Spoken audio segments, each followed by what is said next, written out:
Bismillahirrahmanirrahim. Assalamu alaikum. Our topic, that is tissues. What is tissue basically? Tissue is a group of cells similar in structure and perform a particular function.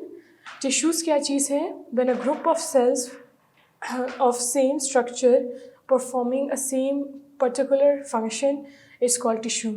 जब एक जैसे cell आपस में connected हैं और एक ही function perform कर रहे हैं, एक जैसे दिखते हैं, so they become a tissue. वो सेल्स जो एक साथ हैं ग्रुप में, एक जैसे सेल्स एक जैसे दिखते हैं, एक जैसा काम करते हैं, साथ मिलकर काम करते हैं, वो मिलके सेल्स मिलके टिश्यूज़ बनाते हैं.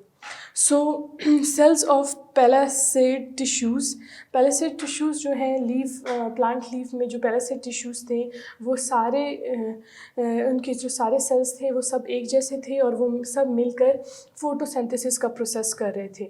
ठीक है, all of them the cells they were structurally same and they were performing a function of photosynthesis. तो वो सेल्स जो साथ मिलकर एक फंक्शन परफॉर्म करें और जो दिखने में एक जैसे हों उन्हें टिश्यूज़ कहा जाता है. Nervous tissues of animals. जो हमारे नर्वस सिस्टम है, हमारा ब्रेन, हमारा स्पाइनल कॉर्ड और पूरी बॉडी में जो नर्व्स फैले हुए हैं, नर्व टिश्यूज़, वो बेसिकली न्यूरॉन से मिलके बने हुए हैं. Neuron is one of the cell जो बहुत सारे न्यूरॉन्स आपस में कनेक्ट होके पूरा एक नर्वस सिस्टम बनाते हैं. All of them, they are responsible for the transfer of message from the body to brain and from brain to body. Nervous tissues का या नर्व सेल्स का या न्यूरॉन्स का फंक्शन क्या है? ये आपस में सारे न्यूरॉन्स एक दूसरे के साथ कनेक्टेड हैं, जुड़े हुए हैं और इनका फंक्शन है कि बॉडी के पार्ट से ब्रेन तक पैगाम पहुंचाना और ब्रेन से वापस मैसेज पहुंचाना बॉडी के पार्ट्स तक. तो ये बहुत ज़्यादा न्यूरॉन्स जब आपस में कनेक्ट होते हैं फॉर अ पर्टिकुलर फंक्शन, एक ख़ास काम के लिए एक साथ जब सेल्स कनेक्ट होते हैं तो they form tissues. Nerve tissues और palisade tissues in plants, all of them, they are basically group of cells performing a similar function, group of cells performing a particular function that look alike, जो एक जैसे sales हैं.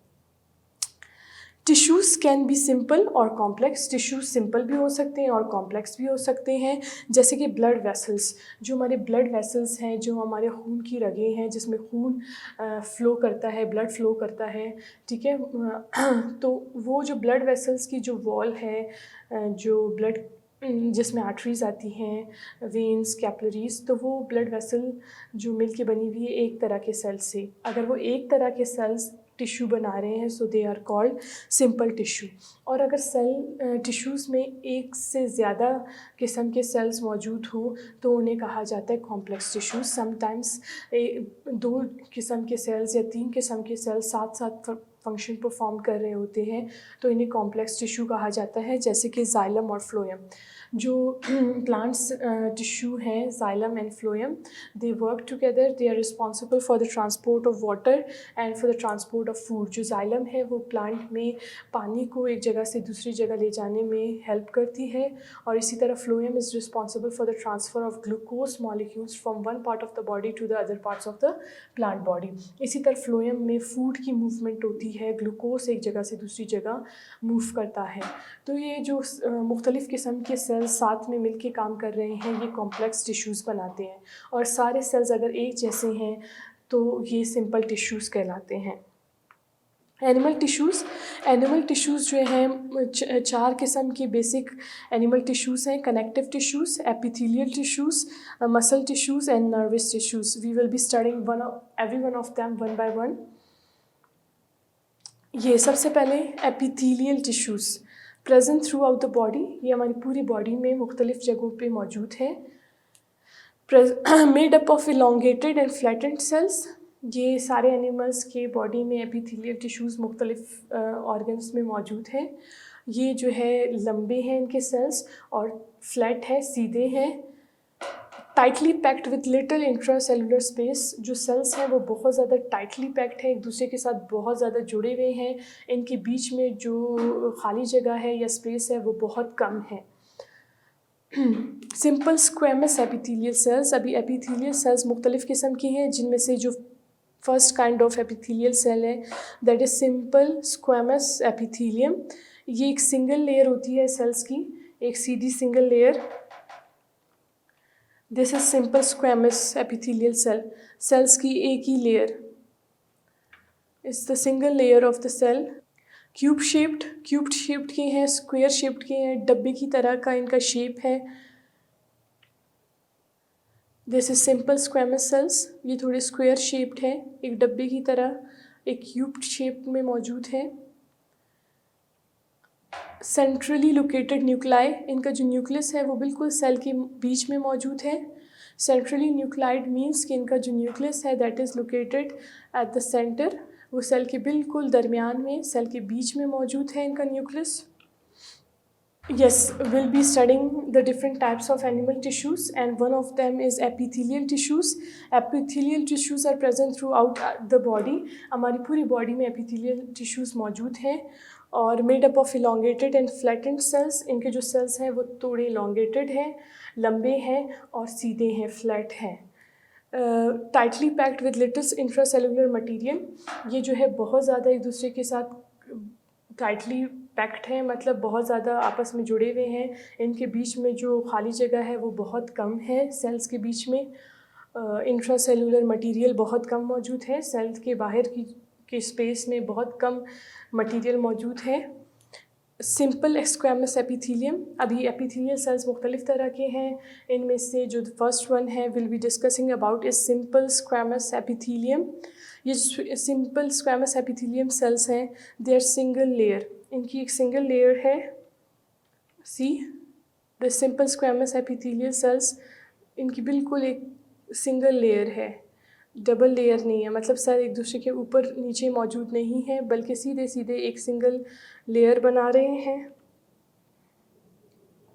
ये cells बनाता है to safe against any kind of germ, ठीक है। Mucus is a thick liquid that is mostly produced against germs वगैरह, ताकि वो स्टिक ना हो सके हमारे रिस्पायरेटरी ट्रैक में और वो रिमूव हो सके।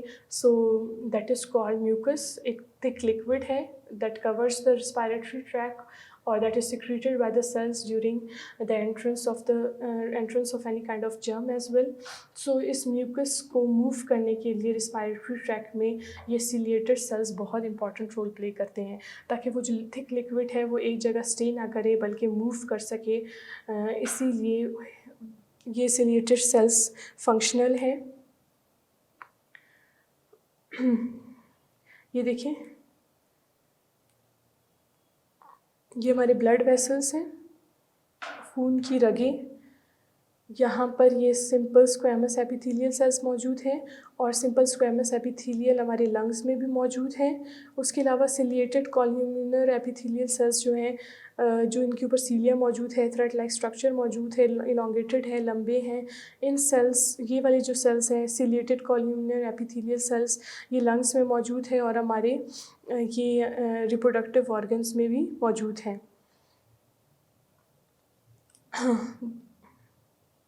Uterus, this is uterus, fallopian tube, and this is ovary. सो ये रिप्रोडक्टिव, फीमेल रिप्रोडक्टिव पार्ट है। यहाँ पे भी सिलिएटेड कॉल्यूमिनर एपिथेलियल टिश्यूज़ मौजूद हैं। Now simple cuboidal epithelial tissues, ये किडनीज़ में मौजूद है और ये हमारे पास simple smooth columnar epithelial cells हैं, ये हमारे डाइजेस्टिव ट्रैक्ट में, स्टमक में और स्मॉल इंटेस्टाइन में मौजूद हैं।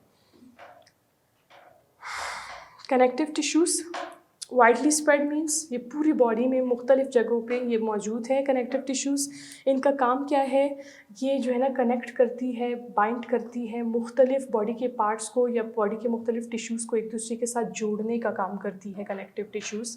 कनेक्टिव टिश्यूज़ मुख्तलिफ तरह के हैं। अगर देखे जाए स्केलेटल कनेक्टिव टिश्यूज़ हैं जिनमें बोन और कार्टिलेज आ जाता है। उसके अलावा ब्लड है जो एक फ्लूइड है जिसमें रेड ब्लड सेल्स हैं, वाइट ब्लड सेल्स हैं, प्लेटलेट्स हैं। ये बॉडी के दो पार्ट्स को कैसे कनेक्ट करता है कि ब्लड से ही चीज़ें मटेरियल जो है मूव करते हैं थ्रू आउट द बॉडी। तो एक पार्ट को दूसरे पार्ट के साथ ये ब्लड भी कनेक्ट कर रहा है। उसके अलावा जो वो हैं लिगामेंट्स हैं, टेंडन्स हैं, जो बोन्स को बोन्स के साथ और बोन्स को मसल्स के साथ कनेक्ट करती हैं। They are also called connective tissues. Adipose tissues हैं, फैट टिश्यूज़ हैं, जो बॉडी को कनेक्ट करने के लिए, मसल्स वगैरह को कनेक्ट करने के लिए हेल्पफुल है। So this is called the connective tissues. There are three main types of connective tissues. Connective tissues proper, that is adipose tissues, fat tissues. Adipose tissues also known as the fat tissues. Under the skin, ये जो adipose tissues हैं ये skin के नीचे मौजूद हैं। Around the kidney के इर्द गिर्द मौजूद है। एब्डोमेन, ये हमारे पेट वाले रीजन में भी बहुत ज़्यादा मौजूद है। और हमारे पास जो स्केलेटन टिश्यूज़ हैं, स्केलेटन में बोन और कार्टिलेज आ जाते हैं। Cartilage, external ear and trachea. Trachea कौन सा है? ये हमारा रिस्पायरेटरी ट्रैक का एक ट्यूब है। हमारे रिस्पायरेटरी सिस्टम में एक ट्यूब है नोन एज ट्रैंकिया। और उसके अलावा जो हमारा एक्सटर्नल एयर है, हमारे कानों का बाहर का जो हिस्सा है, that is called external air, जिसे हम टच कर सकते हैं और फोल्ड भी कर सकते हैं। सो that is basically made up of cartilage. Cartilage क्या है? ये एक सॉफ्ट बोन भी जिसे कहा जा सकता है, वो बोन जिसे हम बहुत फ्लेक्सिबल है, जो कि फोल्ड हो सकता है, मुड़ सकता है, बोन्स की तरह, हड्डियों की तरह सख्त नहीं है। ठीक है, तो cartilage is a soft part of the skeleton system, जिसे मोड़ा जा सकता है, जो फोल्ड हो सकता है, जो थोड़ा स्ट्रेचेबल है और इलास्टिक है। जबकि बोन्स जो है वो सख्त होते हैं। बोन्स फॉर्म एंडोस्केलेटन, और जो बाकी बोन्स हैं वो हमारे एंडोस्केलेटन, हमारे बॉडी के अंदर जो स्केलेटन मौजूद है सारे वर्टिब्रेट्स में, जिनका वर्टिबल कॉलम है उन सब में स्केलेटन मौजूद है, बोन्स मौजूद है, बोन्स आपस में कनेक्टेड है और पूरा हमारे स्केलेटन सिस्टम बना रहे हैं। दैट इज़ कॉल्ड, हमारा जो ढांचा है that is also one of the connective tissue. ठीक है, is made up of bones and cartilage. Blood क्या चीज़? अभी blood is also connective tissue, वो फ्लूइड कनेक्टिव टिश्यू है और ये ब्लड में प्लाज्मा है। ठीक है, एक लिक्विड पार्ट उसका, रेड ब्लड सेल्स हैं और वाइट ब्लड सेल्स हैं और प्लेटिलेट्स हैं। ठीक है, अगर हम ब्लड को देखें, this yellow part, the liquid part is called the plasma. ये जो रेड कलर की हैं they are red blood cells, और यहाँ पे ये जो ब्लू कलर की हैं they are the white blood cells, and the brown, यहाँ पे जो ब्राउन कलर में शो किए गए हैं दे आर द प्लेटलेट्स। तो ये सब मिल के जो है हमारा ब्लड बनाते हैं, and blood is also one of the connective tissue. Muscular tissues, muscles are also the connective tissues, क्योंकि मसल्स भी एक काइंड ऑफ कनेक्शन प्रोवाइड करती है इन द बॉडी। ठीक है, thread like cells of different length, muscular tissues में thread like लंबे दागों की तरह के सेल्स हैं और वो मुख्तलिफ़ लेंथ में हो सकते हैं, मुख्तलिफ़ लंबाई उनकी मुख्तलिफ है। नोन एज मसल फाइबर्स, और इनके जो सेल्स हैं उनको मसल फाइबर कहा जाता है। ग्रेट एबिलिटी टू कॉन्ट्रैक्ट, ये कॉन्ट्रैक्ट हो सकते हैं, सिकुड़ सकते हैं। दे आर इलास्टिक, वो लचकदार है, वो उनमें अगर उनको खींचा जाए वो खींचते हैं और फिर वापस अपने ओरिजिनल शेप में और ओरिजिनल जगह पे वापस आ जाते हैं। सो कॉन्ट्रैक्ट मीन्स जब हम हाथों को बेंड करते हैं हमारे मसल्स कॉन्ट्रैक्ट हो जाते हैं और हमारा हाथ बेंड हो जाता है। ठीक है, और जब हम दूसरे मसल्स हमारे कॉन्ट्रैक्ट होते हैं और एक हमारा हाथ वापस सीधा हो जाता है। सो दैट इज़ के मसल्स स्ट्रेच होते हैं, मसल्स जो है ना सिकुड़ जाते हैं, कॉन्ट्रैक्ट होते हैं, और मूवमेंट ऑफ बोन्स, हमारे जो स्केलेटन है वो मूव कर सकता है, हिल सकता है because of these muscles. These muscles are connected to the bones known as skeleton muscles and the muscles present in heart, जिसकी वजह से हार्ट बीट करता है, हार्ट में मूवमेंट होती है, that is called cardiac muscles. और उसके अलावा हमारे पास जो मसल्स हैं, ठीक है, great ability to contract most abundant tissues, जो मसल्स टिश्यूज़ हैं वो सबसे ज़्यादा हमारी बॉडी में मौजूद है या फिर एनिमल्स में सबसे ज़्यादा पाए जाते हैं muscles tissues. 40% of total body weight, हमारी बॉडी के जो टोटल 40% का वेट है that is because of muscles. 40% हमारी बॉडी का जो वज़न है वो मसल्स की वजह से है। ये मसल्स 3 किस्म के हैं। अब इनमें से जो फर्स्ट वन है, will study the first one, skeletal, striated और स्ट्रिप्ड मसल। जिन्हें स्केलेटल, स्ट्रेटेड या स्ट्रिप्ड मसल कहा जाता है, ये वो मसल्स हैं जो कि हमारे स्केलेटन सिस्टम के साथ, जो हमारे ढांचे के साथ, जो हमारा जो बोन्स का पूरा स्ट्रक्चर है बॉडी के अंदर, उनके साथ जुड़े हुए हैं, उनके साथ कनेक्टेड हैं, attach to the bones. Voluntary का मतलब है कि ये जो मसल्स हैं इन्हें हम अपनी मर्ज़ी से मूव कर सकते हैं, हमारी मर्ज़ी शामिल है इसमें। Our will with our will we can move the skeleton muscles, right.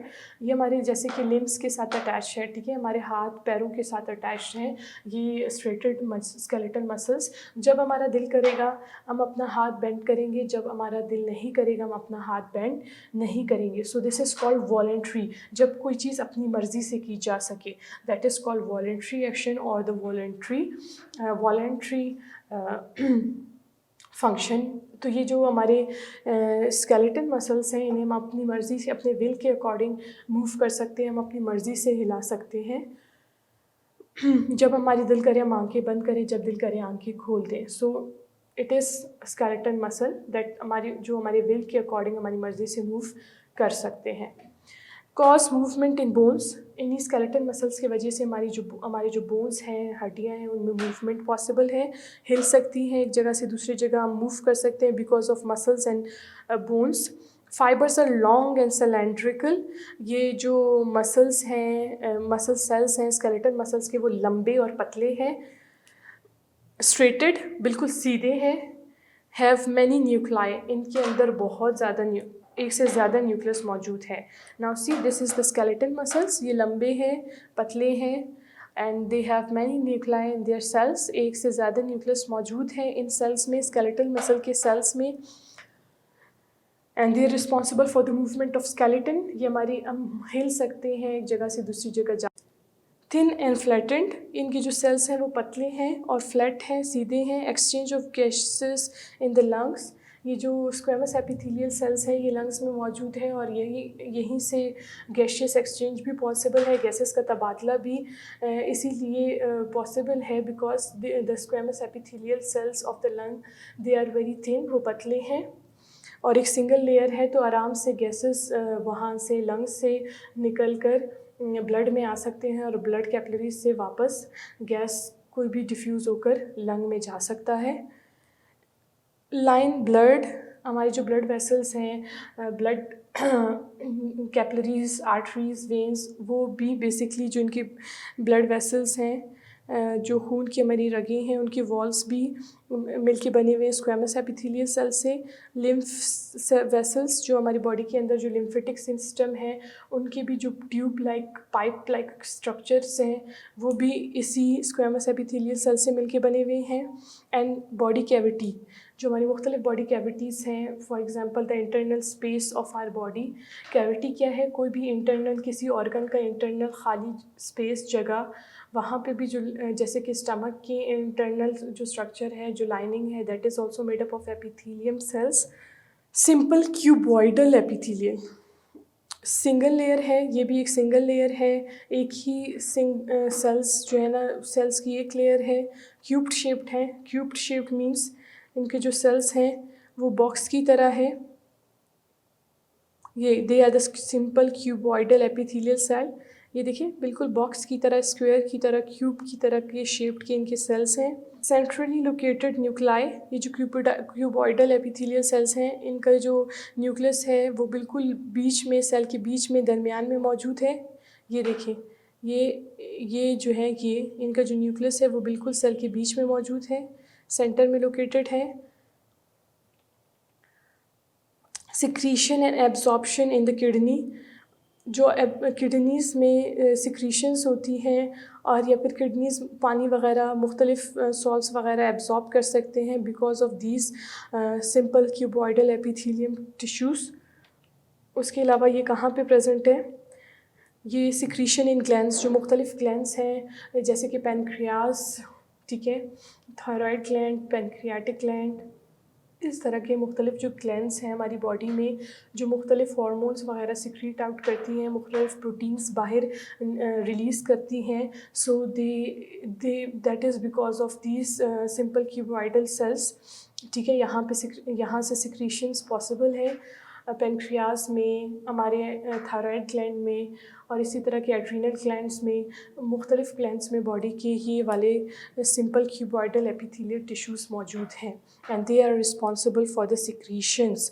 Secretion means glands are responsible कि वो केमिकल्स अंदर बनाएं और फिर उसे वहाँ से बाहर निकालें जहाँ ये नीडेड होते हैं वो केमिकल्स वगैरह, सच एज़ जो पैंक्रियाटिक हमारा ग्लैंड है, पेनक्रियास है, वो क्या करता है, इंसुलिन प्रोड्यूस करता है और फिर वो इंसुलिन पेनक्रियास बाहर रिलीज़ करता है और ब्लड में वो जाता है and from there it moves to liver and muscle cells, ताकि उनको मैसेज दे सके कि एक्स्ट्रा ग्लूकोज जो ब्लड में है उसे स्टोर किया जा सके। सो इंसुलिन इज़ हार्मोन प्रोटीन जो पेनक्रियास के सेल्स बनाते हैं और फिर बाहर निकाल देते हैं। So this is called secretion, कि एक चीज़ जब सेल्स के अंदर बने और वो प्रोटीन जो सेल के अंदर जिनकी ज़रूरत नहीं है बल्कि सेल के बाहर ज़रूरत है। तो इस तरह के जो ग्लैंड्स हैं उनके टिश्यूज़ में ये एपिथेलियल क्यूबॉइडल एपिथेलियल टिश्यूज़ मौजूद होते हैं। Simple columnar epithelium made up of row of elongated cells. इनके सेल्स जो हैं वो थोड़े लंबे हैं। कॉल्यूमनर ये वाले, ये देखिए थोड़े लंबे हैं सेल्स। प्रेजेंट इन स्टमक, ये स्टमक में मौजूद है, इंटेस्टाइन में मौजूद है। इनका काम है दूसरे जो इनके नीचे सेल्स मौजूद हैं उनकी प्रोटेक्शन करना, उनको सब मुख्तलिफ डैमेज से बचाना, नुकसान से बचाना। ठीक है, प्रोटेक्शन अंडरलाइनिंग टिश्यूज़। ये जो सिंपल कॉल्यूमिनर एपिथेलियल टिश्यूज़ हैं ये स्मॉल इंटेस्टाइन में और स्टमक में मौजूद है। इनका मेन फंक्शन है कि इनके जो नीचे टिश्यूज़ मौजूद हैं उनको सेव करना, उनको प्रोटेक्ट करना, उनका ख्याल रखना बेसिकली। सिक्रीट डाइजेस्टिव फ्लूइड, ये जहाँ पे ये कॉल्यूमिनर मौजूद है वो डाइजेस्टिव फ्लूइड रिलीज़ करते हैं, जैसे कि हमारे स्टमक वगैरह में भी ग्लैंड्स हैं। सो वहाँ पर भी ये वाले कॉल्यूमिनर एपिथेलियल टिश्यूज़ मौजूद हैं जो कि मुख्तलिफ़ किस्म की एंजाइम्स रिलीज़ करती हैं during the process of digestion. Absorbs nutrients, और ये इन कॉल्यूमिनर टिश्यूज़ का काम एब्जॉर्प्शन भी है। मुख्तलिफ स्मॉल इंटेस्टाइन में मुख्तलिफ न्यूट्रिएंट्स वगैरह को एब्जॉर्ब किया जाता है। So they are involved in that process as well. जज्ब करना, द वर्ड एब्जॉर्ब मीन्स जज्ब करना। मुख्तलिफ जो न्यूट्रिएंट्स हैं, जो मॉलिक्यूल्स हैं जैसे ग्लूकोज, अमाइनो एसिड वगैरह, जिनकी ज़रूरत है बॉडी को, सो आफ्टर डाइजेशन, जब डाइजेशन हो जाती है, जो कॉम्प्लेक्स मॉलिक्यूल्स हैं उनको छोटे मॉलिक्यूल्स में कन्वर्ट किया जाता है। उसके बाद उनको स्मॉल इंटेस्टाइन से एब्जॉर्ब करके ब्लड में ये न्यूट्रिएंट्स जाते हैं और वहाँ से पूरी बॉडी को सप्लाई होते हैं। तो ये जो कॉल्यूमिनर सेल्स हैं, टिश्यूज़ हैं, they are also responsible for the absorption of nutrients. Stratified squamous epithelium, layers of flattened cell, ये भी सीधे फ्लैटेंड सेल्स, देखें ये स्ट्रेटिफाइड स्क्वेमस सेल्स, ये जो है ना सीधे फ्लैट किस्म के सेल्स हैं। प्रोटेक्ट अंडरलाइनिंग लेयर्स, इसके भी नीचे जितने भी और टिश्यूज़ के लेयर्स हैं उनको प्रोटेक्ट करता है, उनको सेव करता है, उन्हें किसी भी हार्मफुल प्रेशर से बचाता है। Makes outer layer of skin line the mouth, throat and inner parts of the body. ये जो स्ट्रेटिफाइड स्क्वेमस एपिथेलियल है हमारी ये स्किन की लेयर बनाती है और ये हमारे माउथ के इंटरनल कैविटी की जो इंटरनल लेयर है mouth he, that is also basically stratified squamous epithelial. Throat, हमारे गले में भी स्क्वेमस एपिथेलियल टिश्यूज़ में मौजूद है। And inner parts, body parts, और इंटरनली भी मुख्तलिफ बॉडी के पार्ट्स में ये स्ट्रेटिफाइड स्क्वेमस एपिथेलियल टिश्यूज़ मौजूद हैं। ये आप इसका डायग्राम एक दफ़ा फिर देख लेते हैं। Yes, these are the stratified squamous epithelial tissues, they are flat and they are responsible to take care of underlining. जो इनके नीचे मुख्तलिफ टिश्यूज़ की लेयर्स मौजूद हैं उनको सपोर्ट करना, उनकी केयर करना। एंड यहाँ ये हमारी पूरी स्किन बना रही है, ये स्किन की layer is squamous stratified tissues. And हमारे माउथ के अंदर, मुंह के अंदर ये टिश्यूज़ मौजूद हैं, और हमारे थ्रोट, गले में मौजूद हैं, और मुख्तलिफ बॉडी के इंटरनल अंदर के पार्ट्स में ये टिश्यूज़ मौजूद हैं. Now ciliated columnar epithelium, elongated cells with cilia. ठीक है, सिलिएटेड इसे इसलिए कहा जाता है कि ये जो हमारे पास टिश्यूज़ हैं, इनके ऊपर ऐसे थ्रेड लाइक छोटे धागे की तरह के स्ट्रक्चर्स हैं, जैसे छोटे छोटे बाल हों जो सेल से निकल रहे हों. ये देखिए, ये बाल की तरह के छोटे थ्रेड लाइक स्ट्रक्चर्स जो इनसे निकल रहे हैं, इट्स नोन एज सीलिया. और इन टिश्यूज़ को सिलिएटेड कॉल्यूमिनर क्यों कहते हैं? एक तो कॉलम इलोंगेटेड है, लंबे सेल्स हैं इन टिश्यूज़ के, और उन सेल से ऊपर बालों की तरह का स्ट्रक्चर जो बाहर आ रहा है, दैट इज़ कॉल्ड सीलिया. ये सिलिएटेड है.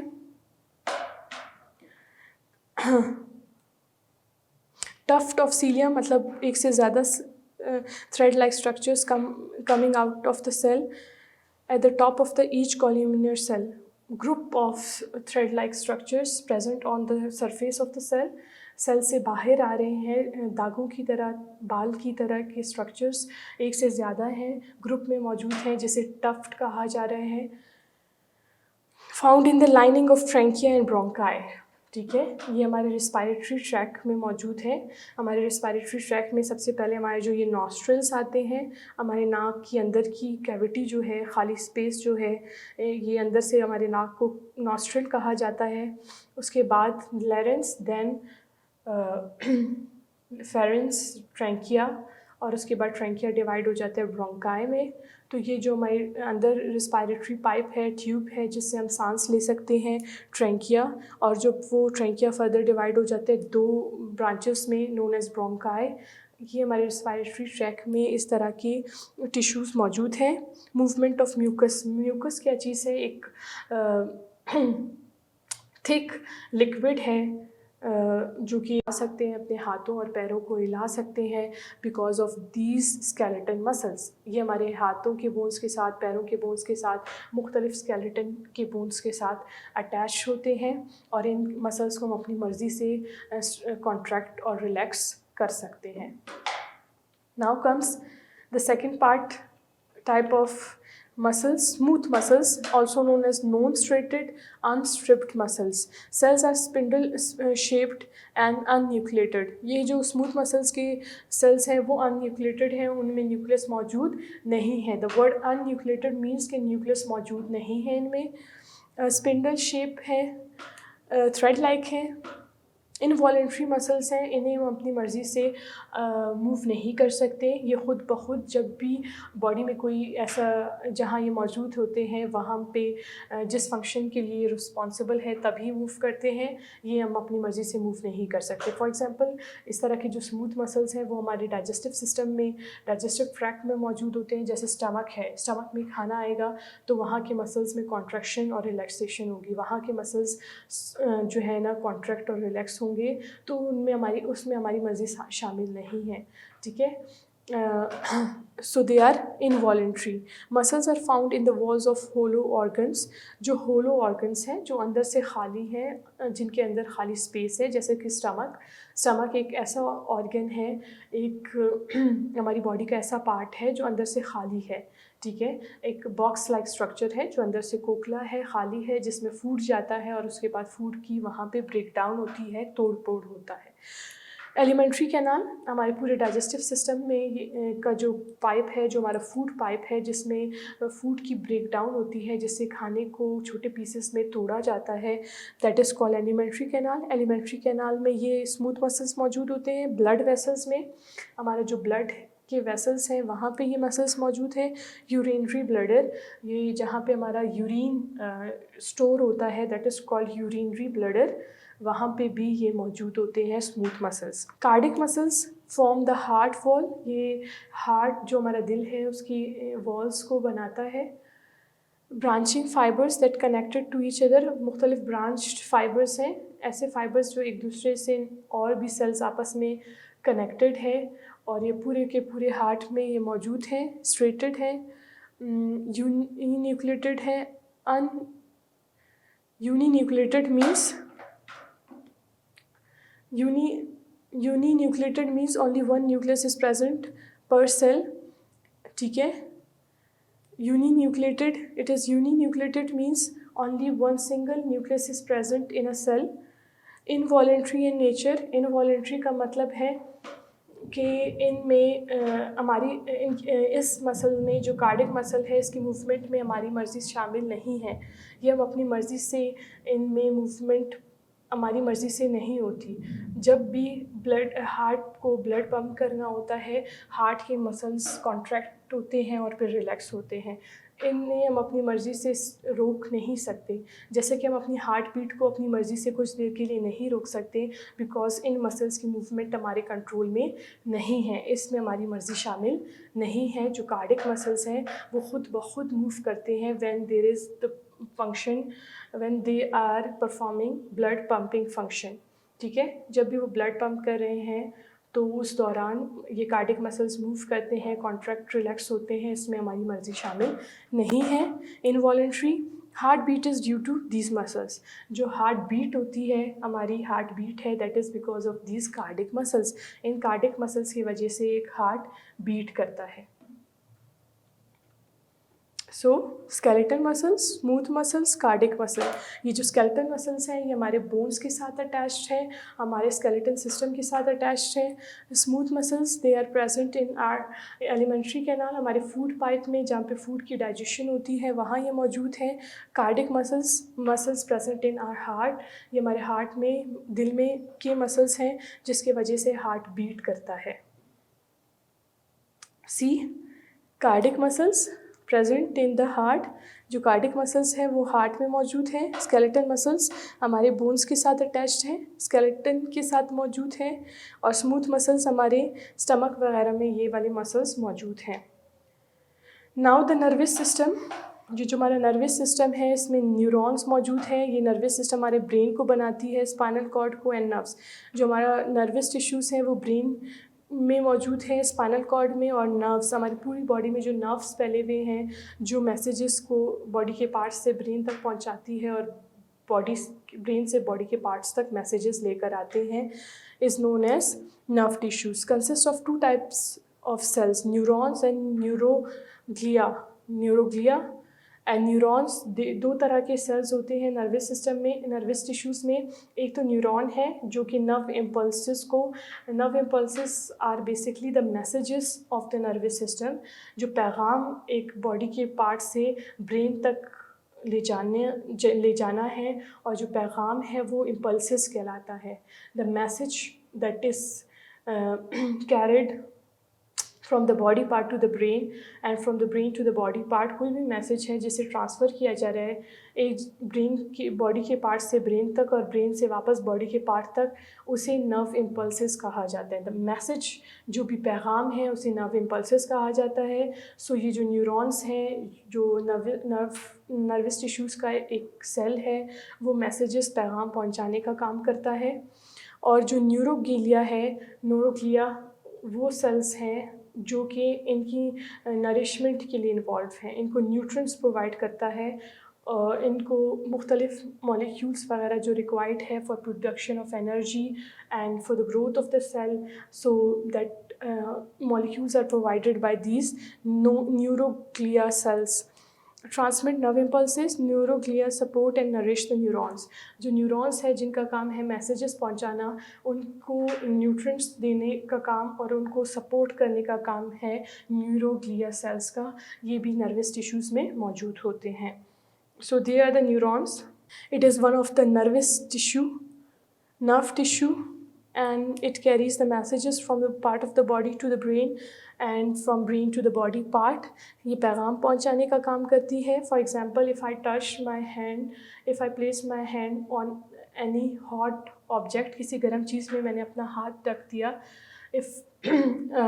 वो चीज़ गर्म है और तो एकदम से मेरे सेल के रिसेप्टर ने उसकी जो गर्माइश है वो महसूस की, और उसके बाद नर्व्स ने ये मैसेज, ये जो हमारे न्यूरॉन्स हैं जो आपस में कनेक्टेड है और एक नर्व टिश्यू बना रहे हैं, वो पैगाम लेकर जाएंगे स्पाइनल कॉर्ड तक, और स्पाइनल कॉर्ड से वापस पैगाम आएगा हमारे मसल टिश्यूज़ के पास कि हाथ मसल टिश्यूज़ कॉन्ट्रैक्ट होंगे और हाथ वहाँ से हट जाएगा। तो ये जो पैगाम मसल टिश्यूज़ तक आया है, that is also because of nerves. बहुत ज़्यादा न्यूरॉन्स आपस में कनेक्टेड हैं और एक नर्व टिश्यू बनाते हैं, जिसकी वजह से पैगाम बॉडी के एक पार्ट से दूसरे पार्ट तक या बॉडी के मुख्तलिफ पार्ट से ब्रेन तक या ब्रेन से वापस बॉडी पार्ट तक मैसेजेस आते हैं because of these neuron cells. Thank you so much. That was end of the lecture. I hope it was easy and clear to all of you. Thank you so much.